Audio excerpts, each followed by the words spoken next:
Welcome, everybody, to Cybercrime Junkies. Today, we're going to go over a true cybercrime that's going to blow your mind. Mark joins me in the studio. Mark Mosher, how are you, sir? I'm doing great, David. You know, this is one of those stories, had I not had to research it myself, it would truly be unbelievable. Would you tell the listeners what we're going to talk about today? Yeah, I mean, this one's really disturbing. Think about this. Imagine if nobody believed you.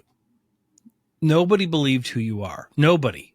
Your bank, the police, your doctor, the hospitals. It'd be something out of an alternative universe, something like a movie in Hollywood, but something that is horribly cruel and frankly unbelievable. But what if I told you that it was, in fact, true? That this really happened, and not just back in the 1950s and 70s, but in the past few years, and culminating to a shocking end just a few weeks ago. This is a story which captures the dramatic and tragic story of William Woods, a man whose life was turned upside down by a chance encounter and a stolen identity. His journey through false accusations, wrongful imprisonment, and eventual exoneration is a testament to resilience and the pursuit of justice. And we always like going after good, Cinderella stories, right, Mark? Like something where like the pursuit of justice is bigger than the person and they fight through all these things. And you're like, how do they keep going? It blows our mind. But this one's really cruel. And this one is a really good example of what happens when we don't value our own personal privacy, right? When we don't understand that it is a fundamental human right. We have to take it seriously. Otherwise, other people are going to take it from us. This is the true cybercrime story of William Woods. And now the show.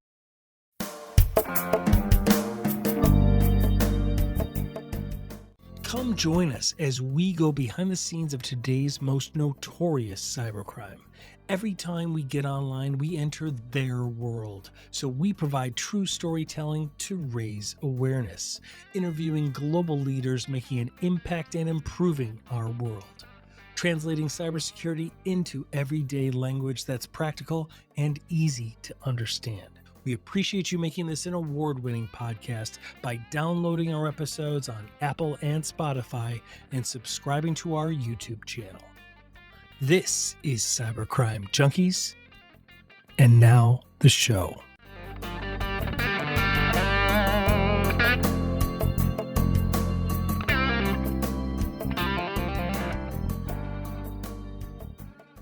Our story begins in 1988 in Albuquerque, New Mexico. Ever been there, Mark? No, never been to Albuquerque. Been all over Mexico, but not New Mexico. Well, New Mexico is the new Mexico. It's like new and improved. It's got an American stamp on it. So, William Woods, he's a young man. He's working at a hot dog cart. You ever work at a hot dog cart? Why do I think you've worked at a hot dog cart?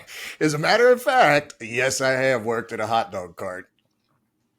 Was that when you lived in like the Virgin That's when Islands? I lived down in the islands. Yeah, down in the Caribbean. The islands? Yep. Yeah. Yep. Worked the hot dog cart. Yeah, I don't doubt that. And you may, working That's why I can like, sympathize so much with this story, right? This one hit really close to home. This absolutely could have happened to you. So, and for all I know, your name is really like Max Better and not Mark Mosher. So, exactly. All right, let's get back to this because it's a sad story. It is. It truly is. So, 1988, Albuquerque, New Mexico. William Woods is a young man. He's working a hot dog cart. He's living a very simple and predictable life. He's diligent. He's unassuming, but he has no idea that his world is about to be turned upside down. One day, a new coworker, Matthew David Kierans. He's the bad guy in this story. He joins their hot dog cart team. They barely interact, but a brief encounter, right, will alter the course of William Woods' life. forever. One fateful day, William's wallet goes missing. And I'm sure your wallet has gone missing. Yeah, it happens. That's why I keep the Velcro one. Yes, I don't doubt that. I'm surprised you don't have a long chain tied to your tie. No, it kept getting caught in the door. It's causing a lot of problems. Exactly. You tripped over it. So William Woods' wallet goes missing. It contains his social security card and his birth certificate, crucial pieces of his identity. Now, this is back in 1988. People used to carry their social security card with them and maybe even their birth certificate. That to me is that's a bit much to have it all in your wallet, but it's in there. William confronts Matthew because he's like a new guy there, and he kind of saw him near where he had put his wallet for safekeeping by the hot dog cart. He suspects him of the theft. He eventually gets his wallet back, and the documents are all there. They're seemingly untouched. But what he doesn't realize is this, that Matthew David Kieran's had written down all of the information and in fact had taken the social security card and the birth certificate information. It wasn't the actual certificate. It was like a sheet with information on it. And he had taken that and made a copy of it over by a local office that they were at. That small but significant theft sets off a chain of events that leads to decades of confusion and massive injustice, which we're going to get into. Unbeknownst to William, Matthew Kieran's starts living a double life. And I'm sure yeah. And he starts to use, he's going about his day, right? Matthew Kieran's is, but he also starts to act and use the identity of William Woods when it's convenient for him. But he starts to do it more and more. He acquires a new social security card, a new driver's license, and even ultimately gets employment using William Woods' name. Matthew becomes a high-level hospital administrator over in Iowa years later, and he even winds up earning a total of close to $1 million, over $100,000 a year, landing an IT job for a hospital, which we're going to get into very soon. And that raises a whole bunch of issues about identity protection, know your employee issues, things like that, for the hospital to have hired him and not have vetted this, right? All under Matthew Kieran's does that all under William Woods' name, under that stolen identity.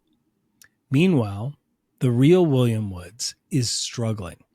He winds up becoming homeless, unaware of the financial chaos building up in his name. But he soon does become aware of it. Why don't you walk us through the next part? Yeah, David. According to the National Directory on Exonerations, published by University of Michigan Law School, the details of this nightmare and when Matthew built up a laundry list of fraud committed by Kieran's in Wood's name. He even bought a car in 1991 with a check that bounced, among other checks that he bounced. Kieran's ultimately drove the car to Idaho, where he abandoned it. Now, Kieran's withdrew the last dollar from his bank account and left Idaho. And eventually an arrest warrant was issued in Wood's name in Colorado. Now, fast forward to 1994. Okay, so let me ask you this. So he's got a bank account. He's got checks all in William Woods' name. Yep. He gets a car and then abandons it and all of this stuff, and then gets in trouble in Colorado. And then an arrest warrant is issued, but he doesn't care because it's not Wood's really name. Him. Yeah, it's in Wood's name. They've got his picture. They've got his arrest, right? Everything else, but it's got his picture. It says William Woods. And all of the birth certificate, all the identity, the state-issued identities, all of that still say William Woods. No, he even goes one step further. So in 94, Kieran's got married, and the couple eventually had a child, but he bore the name of Woods. He had a kid in Wood's name. So, Now, so the kid is born with the last name of the guy whose identity Matthew Kieran's stole. yeah, yeah, Holy crap. yeah. So, in fast forward now to I think it was 2012, where Kieran's fraudulently obtained a certified copy of a birth certificate in Wood's name from the state of Kentucky. So I said this one hits close to home, right? Mm-hmm. A year after that, Kieran's, obviously known as William Woods, he began working at that hospital that you mentioned in Iowa City, Iowa. And he was a high-level IT administrator in the hospital's IT department. The thing was, though, he worked remotely at that time from his home in Wisconsin. Over a 10-year period, you had mentioned he earned almost $1 million from the hospital, rising up to an annual salary of more than $100,000 a year. Now, this is the same time that Woods is homeless, the real Woods. Wow. So between August 2016 and May of 2022, like you said, this just culminated just very recently. Kieran's obtained several loans totaling nearly $250,000 from two different credit unions in Iowa. And you know what name they were under? It William wasn't Matthew Woods. Kieran's. It wasn't Matthew Kieran's. No, it was William Woods. Wow. So let's segue. Let's take a look back at what's going on with William Woods. Yeah. So what I was able to find is, meanwhile, during all this was going on, the real William Woods had fallen on hard times, like we talked about. He became homeless. He discovered that somehow a mountain of debt had been accumulated in his name. This happened when he tried to borrow some money. It happened, he was pawning things off at a pawn shop, then went to like a fast loan place, and that's where he discovered it. So on August 2019, Woods goes into a bank. Woods is still living in Southern California. He had moved from New Mexico to California. So he goes into a local branch of a bank in Los Angeles. He had discovered these massive debts that had been accrued in his name, and he was desperate. I mean, he was homeless. He was really struggling, and he had no money, nor did he take out these loans, but he had several $100,000 of debt in his name. And this is what happens, is it not, Mark? When people take your identity. This is what happens, right? So for parents out there, this is why we always talk about how important it is to monitor and freeze your children's credit while they're young. Why? Because most parents never run their kids' credit reports or monitor their kids' credits, and their identities have been used. There's hundreds and hundreds of examples that Mark and I have come across. Yep. By the time they're 18, 19, they come out and they're ruined. And that's on us. That's on us parents. So circling back to Woods, he's at the bank. He goes to the bank to report the identity theft and to close those fraudulent accounts. Good job. So, yep. And this was written up even in People magazine. So this story is recently broke just in the last couple of weeks. He told the assistant branch manager there at that bank in Southern California that he had recently discovered the debts in his name. He told the manager he wasn't going to pay the hundreds of thousands of dollars in debt and wanted to close his accounts at the bank. Rightly so. It wasn't his debt. Woods said he believes somebody had stolen his identity. So by 2019, he finally becomes aware of it, right? Because it had just mounted on. He had suspicions earlier on, but they just kind of came away, and he hadn't traveled. He wasn't a man of many means. He lived a simple life. He hadn't traveled anywhere, so he hadn't been arrested, and he hadn't been charged or picked up on any of those other warrants that Matthew Kieran's had, like in Colorado and things like that, because he had never traveled there. Woods presented his Social Security card to the bank manager and also a state of California identification card, a true one. This information matched the information on the bank accounts. Yep. Why? Because Matthew Kieran's had used his identity. However, when the bank manager asked a series of security questions, including details of the dates the accounts were opened and other security questions, which they use, like your mother's maiden name and all this other stuff. Woods couldn't answer because they weren't his questions. Right. They were those of the real, of Matthew Kieran's, of the real perpetrator here. You know, David, that really gets to the heart of it right there, right? Mm-hmm. We keep using these security questions as some, magical way to identify ourselves, specifically to the banks, right? But it's not a really good practice to use the same ones over and over. It leaves us vulnerable, that can be manipulated, just like it was here, right? Yeah, absolutely. So what happened next? Walk us through it. So when the manager asked these series of questions, what street did you grow up on? What was your, eighth grade school mascot? Or everybody knows the questions, right? But some of the details were specific to the accounts, like what date were they opened? When was the last transaction? He couldn't answer any of those. So when he fails to answer these security related questions, the bank manager noted that the customer information on the account showed that the account owner was in Wisconsin.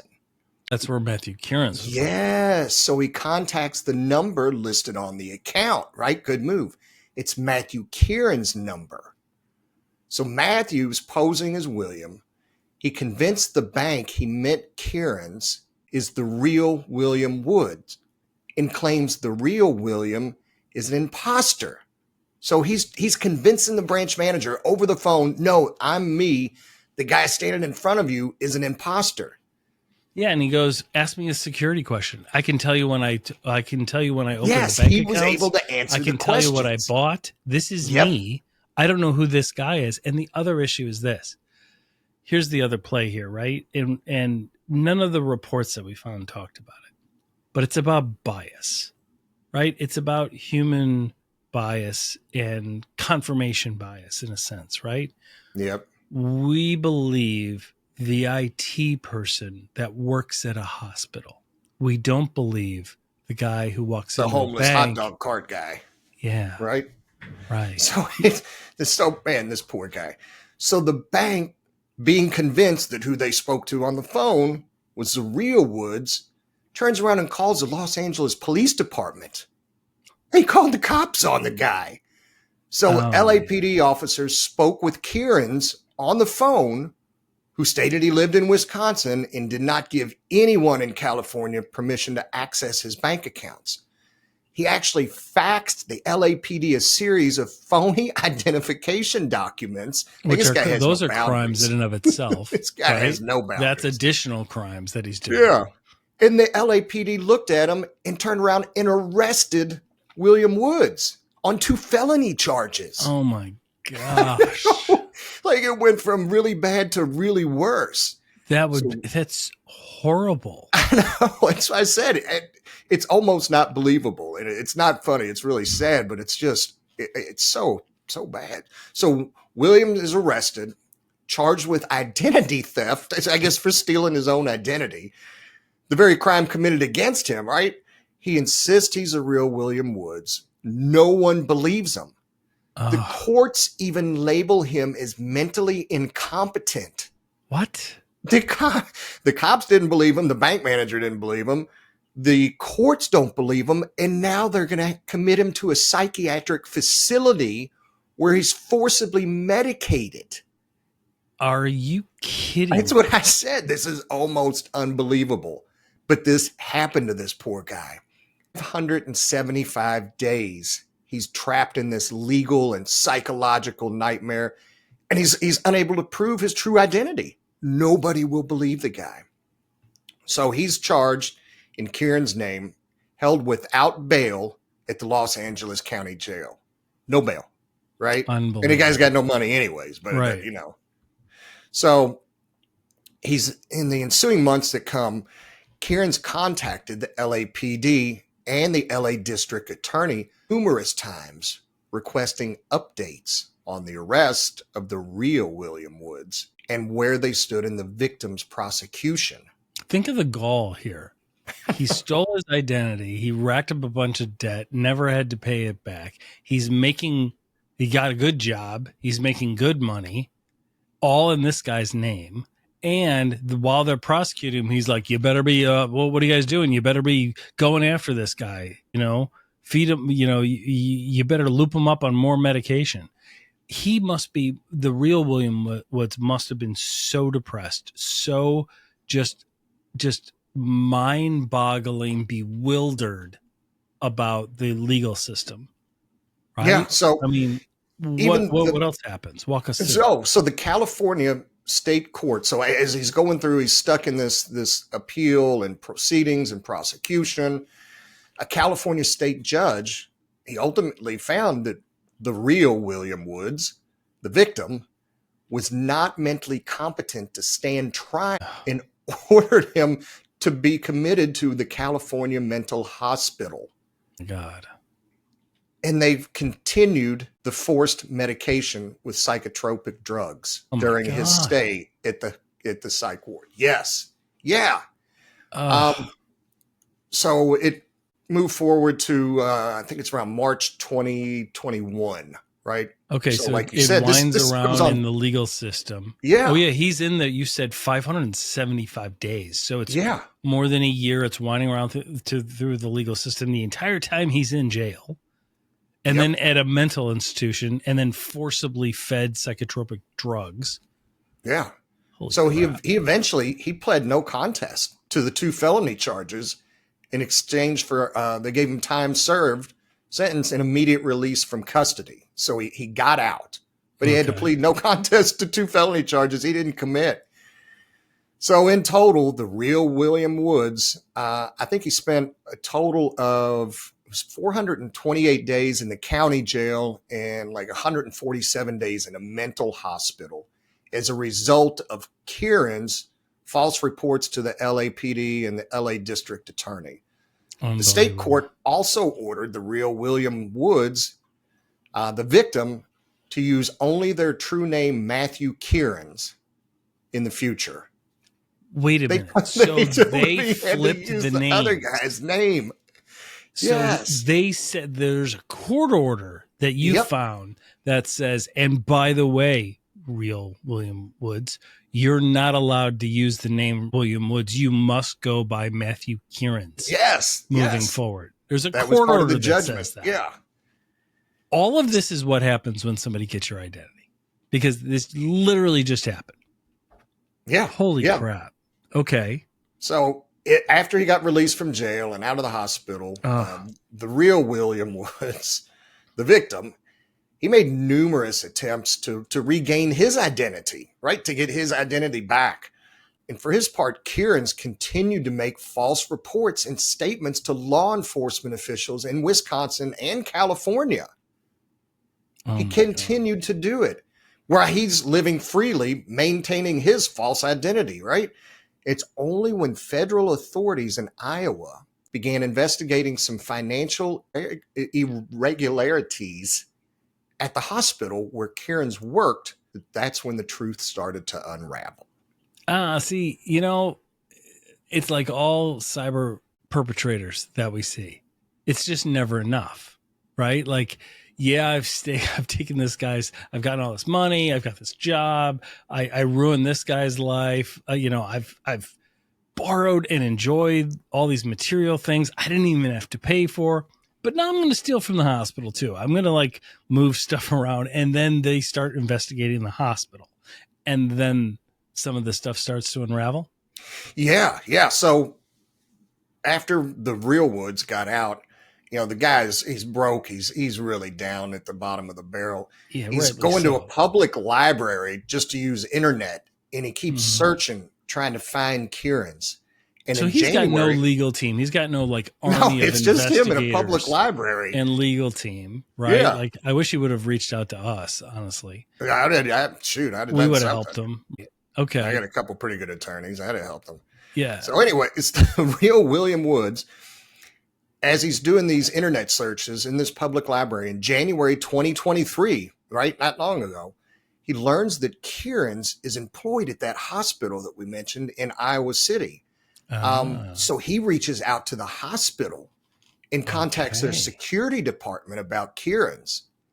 So the hospital referred the complaint to local law enforcement, which assigned an experienced detective to investigate the victim's complaint. So somebody is eventually, this is January 2023. So this is just a year and a few months ago. Yeah. Somebody starts to take it seriously because there's a lot of things a lot of dots to be connected here. So it happened. This seasoned detective that got us just assigned this case, he conducts an investigation. And over the course of this next couple months, Kieran's identity scheme starts to unravel. Yeah, among other things, the detective obtained DNA evidence that conclusively proved that Kieran's was not the real William Woods. Fantastic. Yep.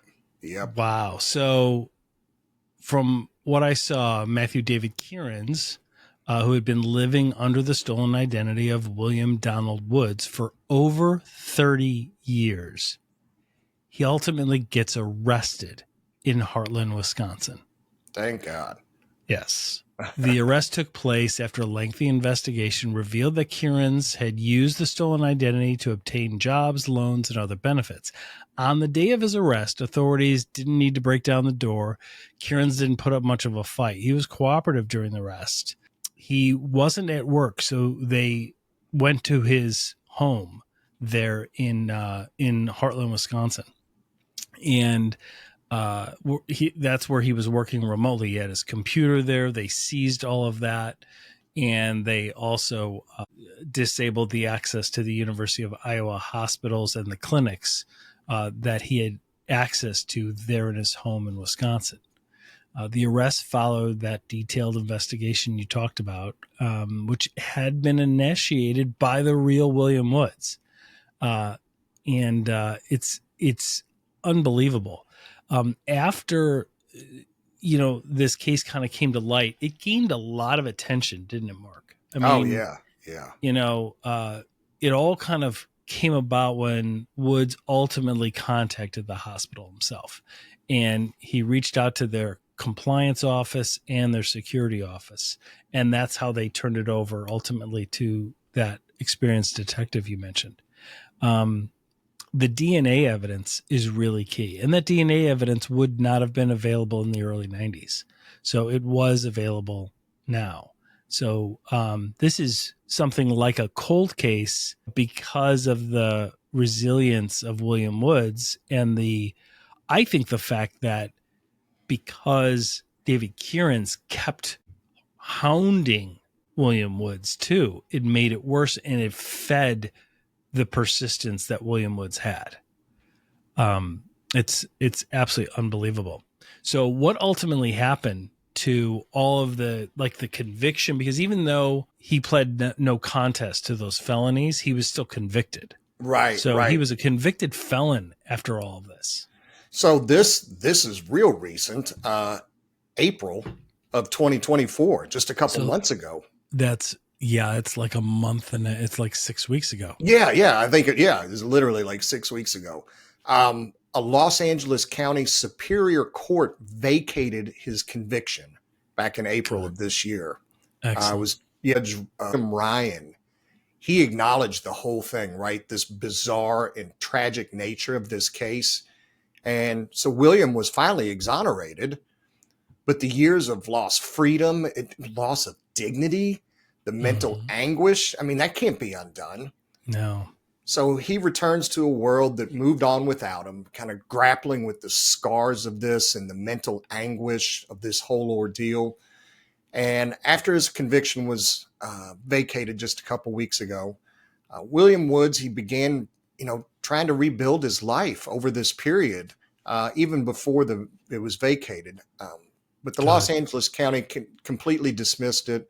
They noticed and went on record that Matthew David Kieran's had stole his identity for over 30 years.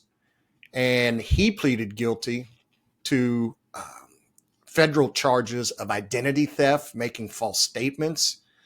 So this legal victory finally has allowed Woods to, start to move on with his life now that it's finally over.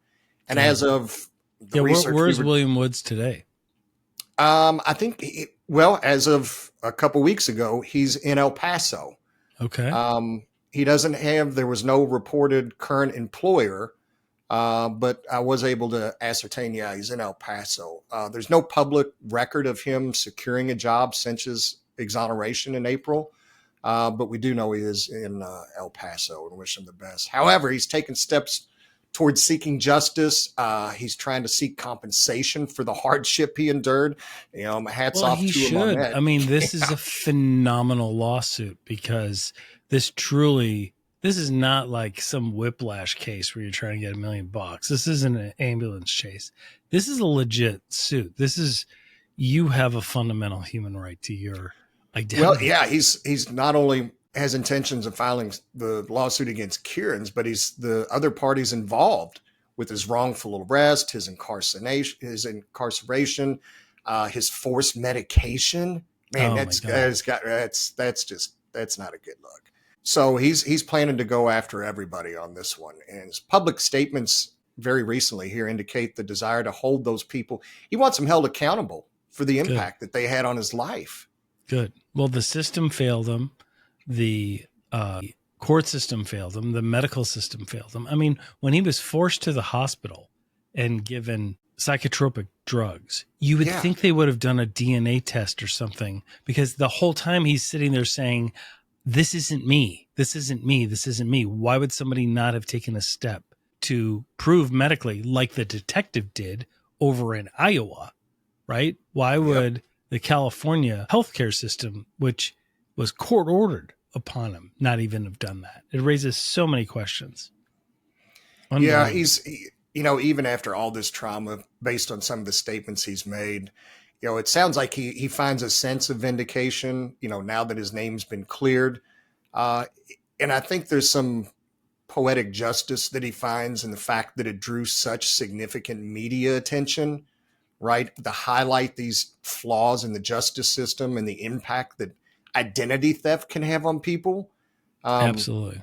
And it serves as a powerful reminder. We tell clients and groups we speak in front of all the time the importance of being vigilant with your personal data and the need to protect people from these crimes. Yeah, and this doesn't, you don't have to have high income and things like that to do some of the best practices. When we think about what people should do. Now, in this instance, this story, it was physically taken, but it's the same thing. The conversion, theft is the same thing. By not having good cyber hygiene, this exact same thing can happen to every one of us. And that's the moral here. When we think about what we could have done or what should people do, we've gathered up a couple best practices. One is obviously secure personal documents, right? That's the lesson from this story. Shred sensitive documents. Use a cross-cut shredder to destroy documents containing personal information like bank statements, medical records, credit card offers. Store them securely. Keep important documents like birth certificates, social security cards, passports, tax records in a secure location, such as a locked drawer or safe.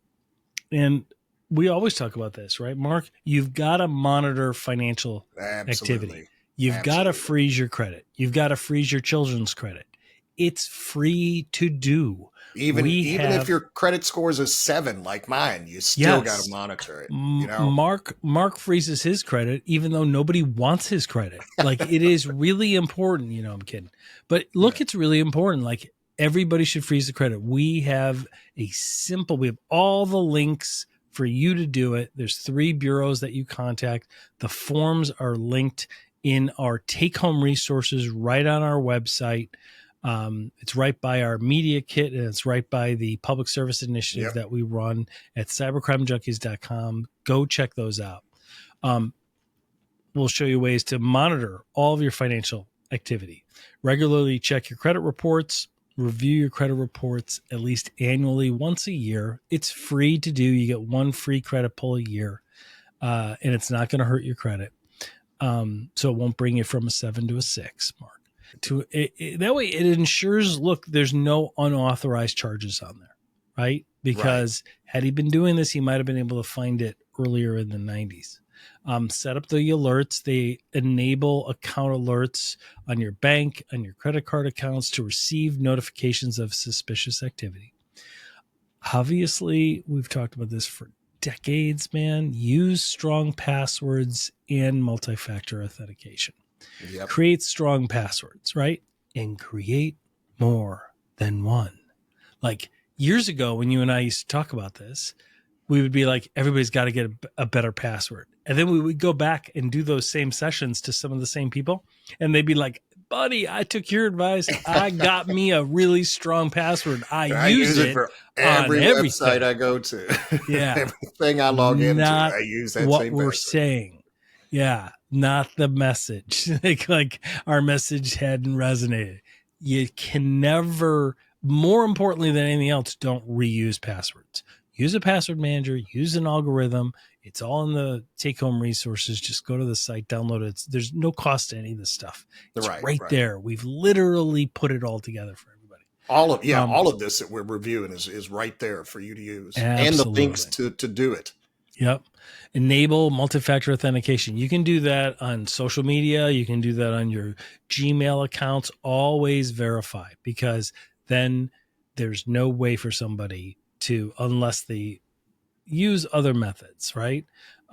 But it will drastically reduce the risk that you have. Be cautious with personal information. We talk about this a lot. We believe people need to grow brands and use social media. We think it's good for people individually to build a personal brand, as well as for the organizations that you serve to support those brands. But avoid sharing too much personal information on social media platforms. Information like your birthday, your address, your real phone number. You can get a free Google phone number. Like, put that out there. And it can be used by identity thieves. When you take pictures, right? Don't take them of the front of your home with the address right there. I Right, still see that all over social media. I'm like, what are you doing? Like, right, do you not think there are bad people in the world? Like, right. is it just naivete? Like, don't do that. It will harm you. Be wary of phishing. Learn how to spot a fish. We have all that information in the take-home guides. Yes. Secure all your digital devices. Update your software. Patch that software. That is Yep. so important. When you get it, they're like, "Oh, I've got an update. I'll do it next week." No, do it now. It's Do probably it. a security update. Yeah, So do it now. Use VPNs, things like that. Manage physical mail. One of the best practices we came across here is to use like a locked mailbox, or to manage physical mail. A lot of post offices have a free thing in place where you can get an email ahead of time with the pictures of the mail that's coming the next day. Our post office does that. So that's we interesting. see we're getting this bill, we're getting this thing and this other thing and this letter from somebody, blah, blah, blah. And now we know a couple days, if that's not in our mailbox, it's missing, right? Yep. That is free. Just like get online, check that out. And one of the key things is take immediate action if identity is compromised, right? I mean, Yeah. Time is place key. fraud alerts on your accounts, especially if you have credit cards, any major credit bureaus, place fraud alerts on your credit report, which makes it harder for thieves to open accounts in your name. Freeze your credit. And if it does happen, and this is all also in the take home resources, file a report. You can file an identity theft report right with the FTC. They will take it seriously. There's links to it right there at cybercrimejunkies.com in the take home resources. You also can file with your local police department. Yeah, and it's, by implementing these strategies and leveraging some of these tools and the take home resources on the website, what it does is it significantly reduces your risk of identity or data theft. It protects your personal information from ever being misused. So please take advantage of that. And again, there is no cost. It's just on the website for you to use. Yeah. So, I mean, this discussion, this true crime, like it talked about kind of what can a thief do after stealing your identity today, right? I mean, it talks about how to protect your identity and your reputation online. We walk through that tragic story of William Woods and how he lost his identity and what happens and what can happen to you if you lose your identity. So we hope this was helpful to everybody. So thanks for listening, and we will see you on the next one. Yep. Say goodbye, Mark. Goodbye, Mark. See ya. Well, that wraps this up. Thank you for joining us. We hope you enjoyed our episode. The next one is coming right up. We appreciate you making this an award-winning podcast and downloading on Apple and Spotify and subscribing to our YouTube channel. This is Cybercrime Junkies, and we thank you for watching.